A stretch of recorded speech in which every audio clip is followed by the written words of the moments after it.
Hello and welcome to the Cardiac Cats YouTube channel. I'm your host, Jacob Shorba, and we are here for our 2025 NFL draft grades for your Jacksonville Jaguars.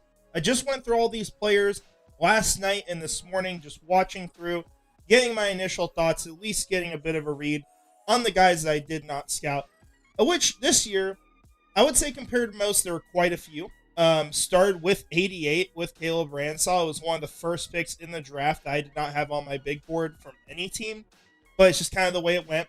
So we are going to talk about all these players. I'm going to give my thoughts on them, give grades for each pick, and then overall grade and final notes for the entire class and how the Jaguars performed. So with that said, let's go ahead and jump into it with the first pick that the Jaguars had at number 2. Taking Travis Hunter.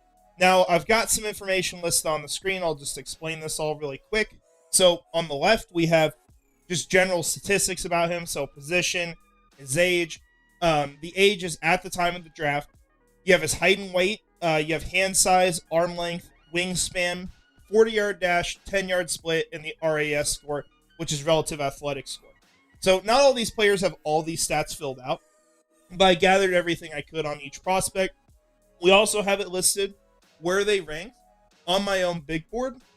We have their PFF grades over the last 2 years, which for Travis Hunter, these are offensive PFF grades. So as a wide receiver, and on the top right, we have the official draft grade. So we'll start there, right? I gave this an S tier grade for Travis Hunter. The reason why I did that was because at the end of the day, Travis Hunter is the best prospect in this class. He is a generational talent. I do not care what people say about that, to be honest, because look at the meaning of what generational means, right?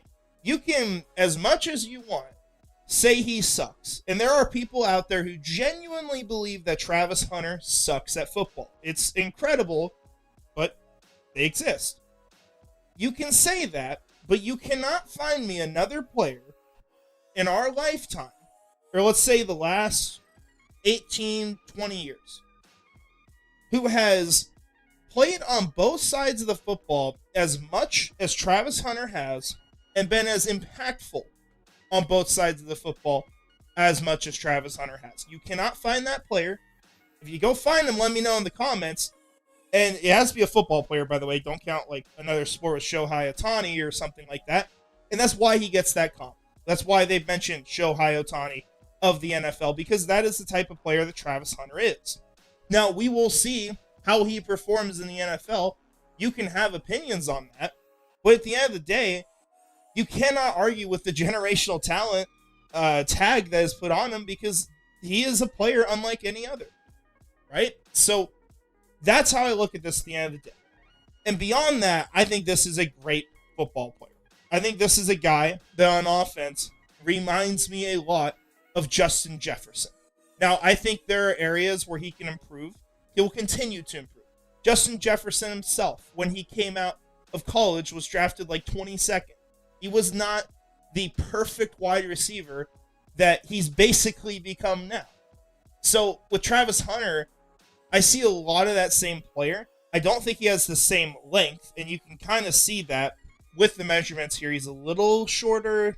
Arms aren't as long, but still pretty well-sized frame, especially the arm length and the wingspan, and the ability to just have these otherworldly catches, just incredible ball skills. And when you translate that to cornerback, where you often have players that do not have good ball skills, because if you did, you're probably playing wide receiver, you're getting paid more there, putting Travis Hunter there, it makes him a lethal threat.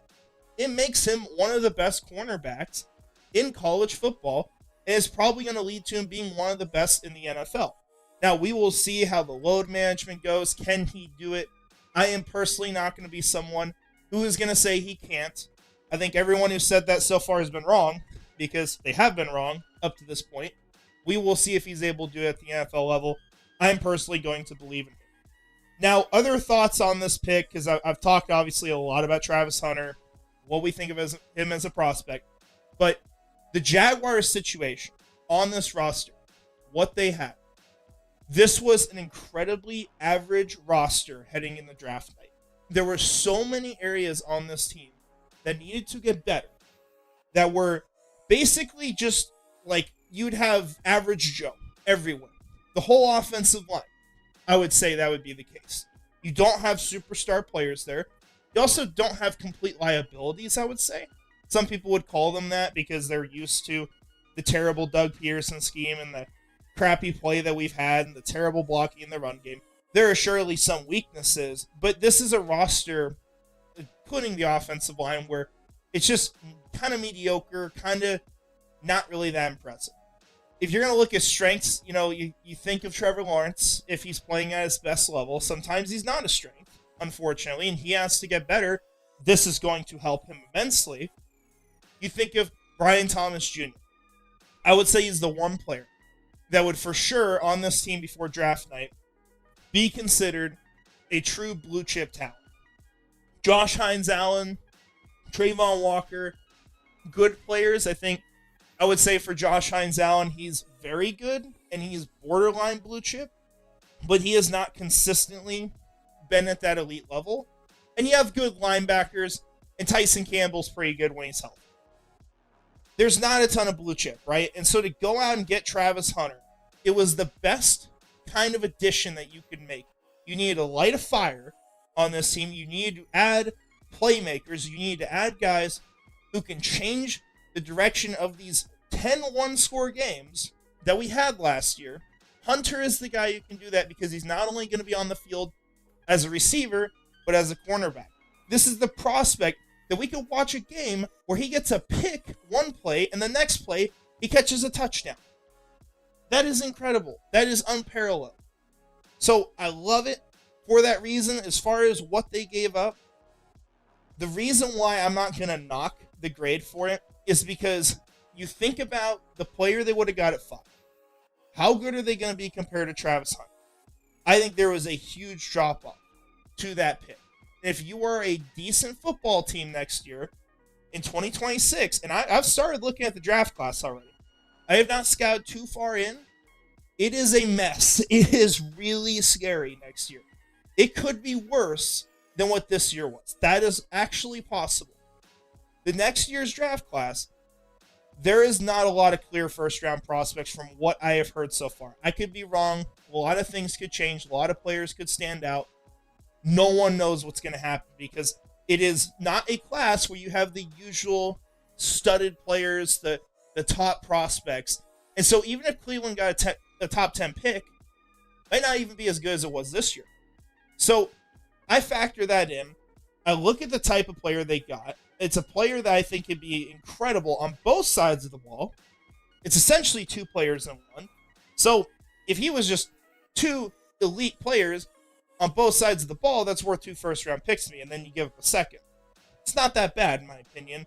And I think it was important for this team to get difference makers, and it was going to be harder to do that picking further down the board, even just past 3. Right? It's why you saw the Patriots draft a guard at 4th overall who never even played guard. So that's kind of the situation there. I was very impressed by the boldness. I was thrilled that they made this decision. But Travis Hunter, to me, this is an S-tier grade, not something I'm going to give out all that often. And it's something that, hey, you're not going to have the opportunity to probably do this ever again in your lifetime. We will probably never see another player like this. Now, maybe he changes the sport. Maybe this becomes more of a thing. And that would be awesome, right? But as far as we know right now, he is 1 of 1, and he might stay 1 of 1. Now, getting to the next pick, because we got other players to talk about. We spent a long time on Travis Hunter already. Caleb Bransaw, pick number 88.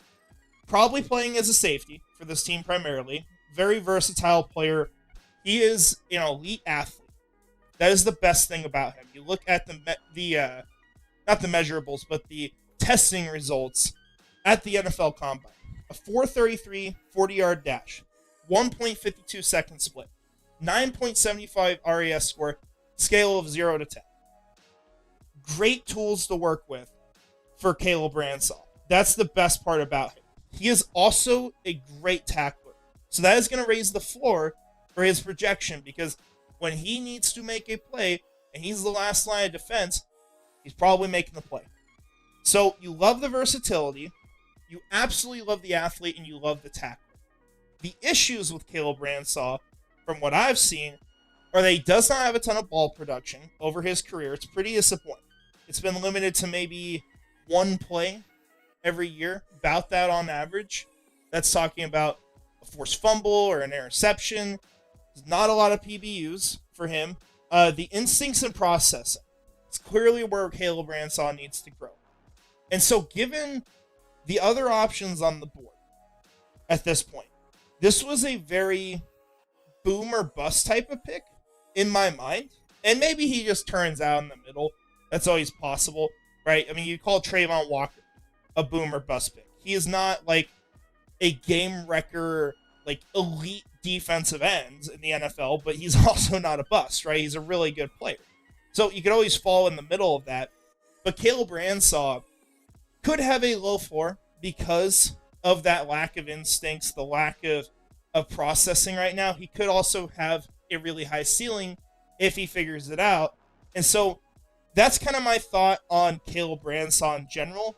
The issue I would have here as well, and why this is going to get a C from me, is because I look at the other players that were available in this range, and I just have a hard time understanding, especially looking at the character of, like, say, Kevin Winston Jr., where this is a really good player to bring in that is intangibly rich. He went, I think, 2 picks before this to the Titans? I mean, it was in the 80s. So you were right in range for Kevin Winston Jr. Also a strong safety, which is kind of more of the need to me at this point, because I don't want to, bet on Eric Murray long term. We have like 100 free safeties on this team. You didn't get Kevin Winston Jr. because we didn't make a move up the board. We had the ability to do it at that point. You also talked about Xavier Watts, another player we passed on.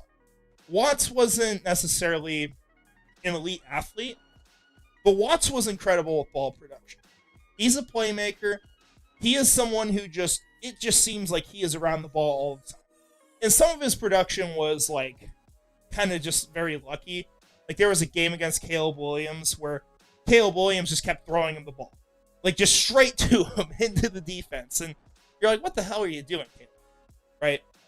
So there's some games like that. But point is, there were other options that were far safer to me. Stronger options, probably just straight up going to be better football players. I mean, I think Kevin Winston Jr. is just such an easy bet at this point. I think he was a home run pick in the 3rd round, and I really wish that the Jaguars went after that. I could also say here, another player that was available that the Jaguars could have got with back-to-back picks was Josiah Stewart. They could have went there. They could have got Milum after, who I love the pick. I'll hear my thoughts in just a second on him. But Josiah Stewart would have been perfect for this pass rush. Absolutely perfect addition at that point. Great value, perfect guy for the culture, and we took a shot here. And it could always work out, and I want to make that clear with this grade. The C grade doesn't mean he's just going to be average. It means that there's a lot of variance here. You're taking a bit of an unnecessary risk, but hey, could it pay off? Yes, it absolutely could. So I thought this pick was surprising, but I think it's a pick that, hey, it does make some sense. This could work out. If you really trust your coaches and you trust your staff, all right, let's take a bet. Let's see if we can work this player out. So not a player I had ranked, not a player I had watched, but I understand why they made the pick. Was just honestly hoping, and still feel this way right now, even though it is over, that they had gone with a different player. Now, I was really excited with the next pick. So Wyatt Milm, he was a player that I would have drafted at this point, would have been my pick here, or Josiah Stewart, to be fair, but I would have got Wyatt Milm in this class, right? You'll see his name pop up when we do the mock rebuild video here probably in the coming weeks, because he was a player I would have drafted. Milum was a long-term left tackle for West Virginia. He's rated as a left guard now because of size. He's got 32-inch arms. He's got big hands, right? He kind of reminds you, interesting enough, of his former teammate from last year, different position on the offensive line, but Zach Frazier. Just this ability to have these heavy hands, to just control blocks, to just maul in the run game. It's a lot of what Wyatt Milm brings. He is a mauler. He is, in that capacity, one of the very best in this class. He is a dominant run blocker. And you look at the grading, this player had a hell of a 2024 season. 91 PFF on offense. He was my 43rd overall prospect. Jaguars pick him up at 89. So, incredible value to me, even though this may have been where he was expected to go. So, I still think great pick, still a young player. He does have to transition to guard, but I think it's a good place for him to play, and it's exactly the type of presence that you want to bring in on your offensive line. This is a good start for overhauling this unit. As much as we can do these mock off seasons and do mock drafts and say they could have redone everything in one off season. They could have fixed all the starters and got rid of everyone I don't like. It's not realistic, right? Sometimes you're going to miss on those and just not be right. So this is often a process. If they want to change the mentality of this offensive line, I think it's going to be something that might take another year or two to get exactly where they want to be. We have to be somewhat patient with James Gladstone, with Liam Cohen, on how they're going to build this team. Give them time to really make the team in their own image. And this is a great start on the offensive line. This is a player I think can be a good starter, above average starter for sure. He can be sort of a Will Fries type of guard. And I think he's going to be a long-term piece for this offense. And what it also allows you to do, this is the fun part, talk about salary cap, right? You want to ideally be underspending each year, or at least not overspend. And the Jaguars are flirting with that very close. This is a team that has spent a ton of money in recent years. You could look to trade Ezra Cleveland to another team, even if you got to take on a little bit of, say, the cap hit, or you don't get a good pick in return. I don't really care about that as much, unless you can get it. You can move him, and you could save like $8 million a year, because now you have a potential guard here in Wyatt Milm. So kind of like that idea. Of course, you got to see if Milum is ready. You don't want to just throw him straight into the action. You'd want to see him win that job first. But Milum, man, this was a good pick. This was a great value, and this is going to be a good starter that's going to be very steady for this team once he really figures things out at guard for a very long time. So I love the pick. This is, to me, the second for sure good starter that they've got out of this class. You could technically say third if you're counting Travis Hunter as an offensive and defensive starter, which probably is how we should look at it. Now, 104. We'll kind of speed up for these last ones because these are later picks, but Bashal Tuden is definitely noteworthy. So this is an ultra-high upside pick. The reason why, if you have a player, he's got good size, he's got incredible athleticism, super fast, right? Look at the 10-yard split, 1.48. This is damn good stuff. So you have a phenomenal athlete here, and someone who can kind of do everything, right? You know, good in pass protection, has a bit of a role in the receiving game, although the later back they took sure as heck had a bigger role. We'll talk about Laquon Allen at the end of this. But Tuden, he has that ability to be a really good back for the Jaguars. He has the ability to be the number one guy eventually. The issue, pretty much the sole issue here with him, is the fumbling issues. He has fumbled, I believe, 9 times in the last 2 years. And if you watch Tank Bigsby the last couple of years, specifically 2023, you've seen how that can derail a player. You cannot come out, get on the field with the Jaguars, and cough up the football early. You cannot do that. If he is going to do that with the Jaguars, if he cannot sort that problem out, it doesn't matter if you're a great athlete. It doesn't matter if you're all these things, because you don't have the ball when you're running down the field because you fumble. Or you may have made a big play, but the fumble costs us the game. So you just can't do that, right? That is a big issue here. It is not something that is unfixable, though. And that's why I do give a good grade for this, even with him being 103 on my board, because it's a high upside pick. And it's the time you take the bet and say, hey, if we hit on this guy, he is a very good starter in the NFL. Now we don't have to pay Travis Etienne. Now we're staying cheap at the position. And we have a good backfield with a really good offensive mind in Liam Cohen leading the charge. So I think it could be a great pick for the Jaguars. It could also be a bust, quite frankly. I'm not going to say he is, but is that a possibility? Yes. I mean, I think it'd be kind of crazy to deny that, because if you have 9 fumbles in 2 years and you don't clean that up, it's going to be a problem in the NFL. So those are my thoughts on Tuden. Getting to Jack Kaiser. So Kaiser was someone I almost watched. I did technically watch a little bit of him in the summer. He was someone who just, not until this year, had pretty much not been a starter at any point in his career. It's a 6-year player, just finally started about 600 or 700 snaps in 2024. The one really good thing with Kaiser is the consistently very high PFF grades. Right? You see that on the bottom right here. Had a 90.3 in 2023, an 83 in 2024. And this is a guy who grades really well in basically every category, whether it's tackling, it's containing the run, it's coverage, it's pass rushing. He grades out very well all over the place. My concern here and why I give it a C+ is because, while I think he's going to be good against the run, definitely going to be a positive there. I thought against coverage he was kind of average. Didn't seem like he had great instincts there. A little bit lost at times. Didn't really impress me a lot in that regard. Could always be wrong. Linebacker is a position I struggle to evaluate, I'll be honest. Also a player who's going to be, 25 towards the start of his rookie year. So much older prospect. What's the longevity for this player? You have average athleticism as well. Nothing really all that impressive. And the physical profile is pretty average too, right? He may be a good form tackler, but the strength isn't always there to the level you want. And so you have tools that aren't really that impressive with a player that, can improve his instincts and be a little bit smarter there. But against the run, he's going to help you out a lot there. Could be a good special teamer. And could absolutely be a better player than I'm saying here. This was just my introduction to him and what I found on film. So I think it's an okay pick, but a little bit of a reach, and there were some really good players that would have been very valuable for this team still on the board.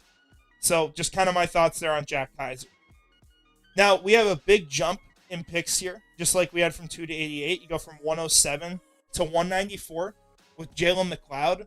He is an outside linebacker for Auburn, not someone I scouted. This was unfortunately my lowest grade of all these prospects, mainly because I don't know if I fully see him making the jump to the NFL.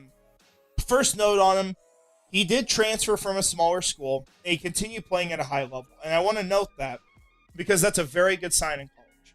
When you're playing with, say, Troy, and I can't remember if it was Troy or another school for him, but you make the jump to, say, Auburn, and you're grading out the same way, you're playing good, it's not too much for you, and it tells me, okay, maybe this guy's going to be able to make the jump to the NFL. And I technically just said the opposite of it, but we'll get to that in just a second. The issue with Jaylen Mloud, you look at the size, right? 6'1.5", 241, doesn't have long enough arms, really, for what you want. He is undersized. Also, as an athlete, I mean, look, 4.64 is fine. It's good. It's not really bad. But it just didn't really show up on film as much as I liked. And he's a tweener size kind of guy. He does have experience at linebacker and outside linebacker, though. So maybe he is a guy who is more of a Sam linebacker for this team. That could end up working out. There could be a role for him. But the traits here just kind of lacked anything that was too impressive, I would say. Nothing that really stood out immensely. And it could be a guy, because of that kind of struggles to transition in the NFL. I didn't see him win enough in college, and I just wonder if he's going to be able to do that at the next level. And so I could see a scenario where he could struggle, and he could end up not being on the roster either this year, although I think he's a high enough draft pick to where he probably just makes it, or he could end up not being on the roster next year. And I think for how I wanted to answer this position, I would have loved to have gotten a player earlier. There were many opportunities. You talk about Okay, 107, right? Braden Swinson. He's on the board. He was on the board well after that as well. Just a good outside linebacker. Someone who can do it all. You go back to 88 and 89. Josiah Stewart on the board. Didn't end up getting him. So there were opportunities they missed. And they did, thankfully, end up adding an outside linebacker to the team. Emmanuel Ogba, I think is his name. He will be a good number 3 guy. And so that was nice that they acknowledged where they were at and made the addition. But I thought this pick was one that may just not really be all that impressive. I hope for his sake he ends up being good. I could see him making it in some kind of role, but I have questions about it. So, final thoughts there. A much higher grade here, 200 to Ryan Lane. And I probably said that wrong. I don't know how to pronounce it. We'll figure it out eventually. But he is a player out of Navy.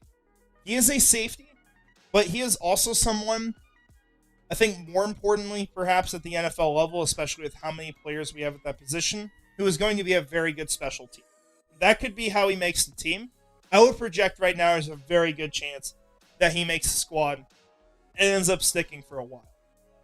So looking at his profile, he was someone who had a ton of forced fumbles and interceptions. He is just seeing ball, getting ball all the time. He's a playmaker. So I love that right off the bat.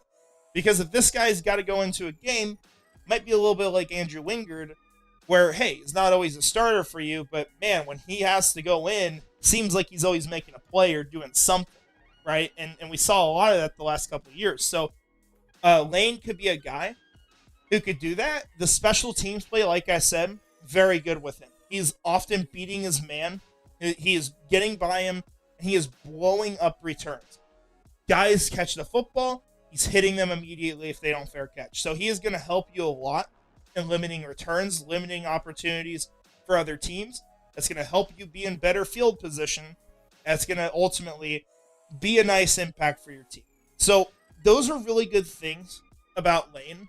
He is also someone you do have to consider is going to see a very big jump in competition, going from Navy to playing for the Jacksonville Jaguars. And he did not test out the best at the combine. So this is not someone who's an incredible athlete. But I think he can be good enough to be a very good special teamer for a long time. So those are my thoughts on Lane. I think it was a really good pick, one of the best picks later in the draft.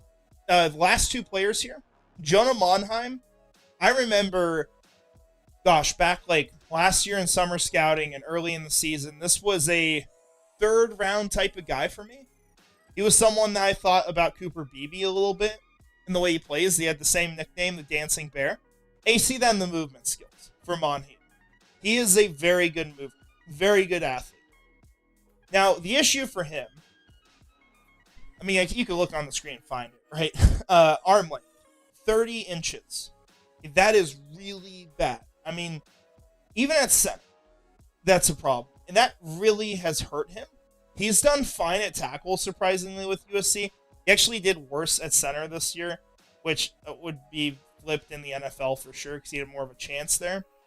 But he is a guy that you just kind of have to question the traits a little bit physically. He is going to be a good athlete. He is going to be able to mirror guys. But if you're going up against, I'll throw out a name from this class, for example, that would get matched up against him. Joshua Farmer, 35-inch arms. How are you winning that? Like, what chance do you have? You have to play nearly perfect to keep him from just driving his hands into your chest and pushing you off. Because it's not like you're 330 or a big center, right? You're a smaller guy. It's a bit of a concern. But enough with Knox here, right? This is a player who, once again, early favorite of mine, really good athlete, also has a ton of experience starting, even if it's mostly at tackle. He did get a year at center, one of the few players that was allowed to play their ideal position in college. That was part of his agreement to play again for USC this year. And I think this is someone that, fits the scheme well and offers something in Jacksonville. At bare minimum, I think he's a solid backup. Maybe you can replace Luke Fortner, although I kind of get the feeling Fortner stays just because he's worked with Liam Cohen and maybe Cohen can get the best out of him. But I think he has a chance to make the roster. And there is a possibility, if he cleans up some things, that he could be a starter down the road, although I would put a very low chance on that. But it is possible. I gave this a B. I think this is a fine draft pick. It's the right time to take him. It's even a little bit later than you could have taken him. It works out well. Now, last pick here, Laquon Allen. He's got a really interesting build. Super high-hipped running back. Not a super impressive rusher, but as far as what he would do on third downs, holy crap, this guy does it, right? He is someone with an immense receiving profile, tons of production as a receiver. I mean, he had it was 80 receptions or something this year, somewhere around there, which is crazy. And he's a really good pass protector. There was a play I saw where a defender is coming up on him. He's trying to blitz. And he tries to jump up in the air to swat the ball because the quarterback's throwing. And Laquon just jumps into him and flips the guy over onto his head. Plays like that. I mean, there's some of the best plays you see in pass protection if it wasn't for the existence of Kyle Monunga. So, Laquon Allen, if you're on passing downs, this guy's a great fit, right? He's going to be able to make some incredible catches. You see some of that on his highlights. He has really good hands. He's going to be able to run a decent amount of routes. He's going to be able to protect the quarterback. He is a very good fit for third downs and should be a part of the backfield. I would be surprised if he didn't make the roster. But you do have to note the limited athletic profile. Got kind of a weird build, a little bit skinny on the bottom, only 204 pounds. The comp I saw, which is actually interesting, I'm not sure it's a perfect one, but I can see where they got it. Say he's kind of like a lighter Rachaad White, which, Liam Cohen just played with Rachaad White, and technically White did lose the job that year, but he still had a pretty decent role in the backfield. So I could see Allen actually being a part of things for Jacksonville, having a role very early on. I could see that actually taking place here.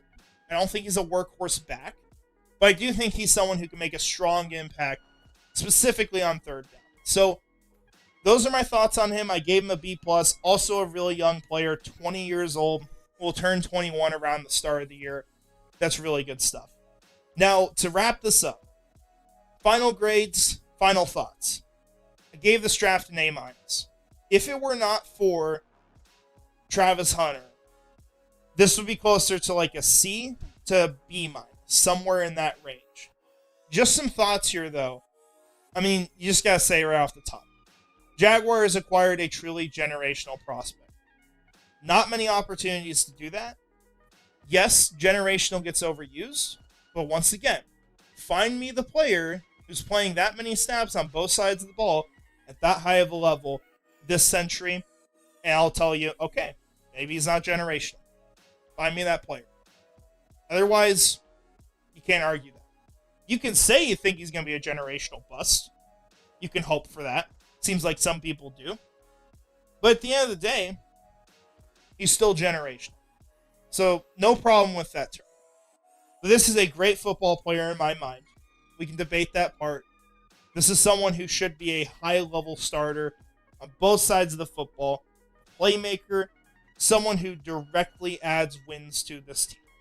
So, phenomenal pick. Raises the grade immensely. I thought Milum as well was a great fit and a great pick for what would be a big need for this team. It doesn't mean that Ezra Cleveland wasn't a good enough starter, but the offensive line is a big emphasis. Getting an opportunity to get a good long-term starter that you can develop now was a great opportunity. It was a great place to take him. It was a good value, and he's going to be someone that we're going to be excited to watch play when he gets on the field. I also thought that there were some risks taken in this class, specifically with Cale Bransaw and Bayshol too. Those picks could make it or break it, because if you miss on them, it's still a good draft class because of Travis Hunter, right? But you're not really getting the value you want later, because then you just kind of got Milum, and if he works out, and he should, and then what do you have after that? So there's a bit of risk there. Could go well, could go poorly. I also thought some of the later picks had some questionable upsides. So, for example, like Jack Kaiser, I don't know if he's a guy who's going to be a good starter at linebacker. There's questions about that. Jaylen Mloud, How is he going to transition? Is he going to be able to play? Even with Layton, obviously a good special teamer. I think you can take him there, but it is a special team, worth noting. So some questionable upside later. And then especially if Bransaw and Tuden don't work out the way you want, is it only 2 good starters from this class? Travis Hunter, Wyatt Milm, which 2 different levels of how good they are, but still good players. I also thought, losing a future first, it does suck. I think this was the player who's worth it, but that is going to be kind of rough. Our way too early mock draft isn't going to be as fun this next year, but we'll still do it. But they did acquire future picks in 2/3. They have some other draft capital next year. I think they'll got a 4th from the Vikings and a 7th from the Rams and a 6th from was it Seattle? I think for Roy Robertson Harris. They got some different draft capital, so they're gonna have a lot of picks again. But you're obviously losing the first. And then, as I said, if you didn't have Travis Hunter, I think this is a mostly average draft. And I wonder, last thought here, this isn't to knock people, but I wonder how much the bulky scouting staff impacted the big board, and if that really kind of changed how this draft is going to be compared to others. I really do wonder. Because, Bulky he makes his own decisions, right? And he does his own things. He doesn't always listen to the scouts, it seems like. He's his own guy, right? And he does what he wants. But these are his people in the building. And I wonder if they kind of value certain things that maybe what Gladstone's going to bring in is going to be a little different. And maybe we see different kinds of draft classes down the road. I think that's possible. Is why I'm not going to, be too harsh on some of these picks I wasn't a huge fan of. Not going to, yell fire over it. We're okay. And I think they have a chance still regardless. They're fine. I think we did better than what Bulky's done later in the draft. But I do wonder how much of an impact that had. But overall, those are my thoughts on it. I think this is an A-. It's a good draft. It's a really good draft with Travis Hunter. But looking at the whole thing, there's hits. There's some picks I think could be misses. There's some question marks. But I am excited with how this went. I think the ceiling's been raised a lot. I think it's a really exciting time to be a Jaguars fan. And we're going to be the only people who ever get to watch a player maybe play both ways. That's pretty special, right? So, fun draft, fun weekend. A lot of work went into this. Now it's time to start looking at 2026 for me. We might have some film breakdowns in some of them. I'm not 100% sure yet. It's Travis Hunter. It's I don't want to just spend the entire thing just being like, oh, he's incredible. Oh my gosh, look at this play. Right? Everyone kind of knows with Travis Hunter what's up there. Maybe with Kale Bransaw, maybe with Wyatt Milm, Bayshul Tuden. We could look at it with them. We'll see what happens. We'll see what we do during the summer. I also want to get your thoughts on summer scouting. Because I know last year I did that for all the positions, including ones that we're not going to really care about, like quarterback, for example. If you would like to see that, let me know. It didn't perform as well because obviously we're doing summer scouting on a Jaguars channel, even if we are pretty draft specific. So if that's something you do want to see, you do want to talk about during the summer, let me know. If it's something you're not really super interested in, not going to hurt my feelings, just say it because it does save me time if it's not going to work out. I can just focus on scouting. But do want to get your thoughts on that, what you want to see over the summer. We'll see what we record next. It's going to be probably not as busy for the next couple of months. And hopefully we'll be back to the NFL season in not too long. So with that all said, I do want to wrap this up here. Going to give a shout out to our channel members, Premier Seer 904, Nightmare Eco, Gator John Bites, Ichu Wiener, Mr. Dolphin, Scrubber Ducky 500, Brian Foster, and Frangies. Thank you all so much for supporting me this offseason, for longer for a lot of you as well. It's been a blast. It was a really fun time going down to Senior Bowl, getting to prepare for this. Definitely the most thorough process we've had. And it's only going to get better from here. So I appreciate y'all helping make this possible. Hope you all have a great rest of your day. Leave me your thoughts in the comments. And finally, go Jags.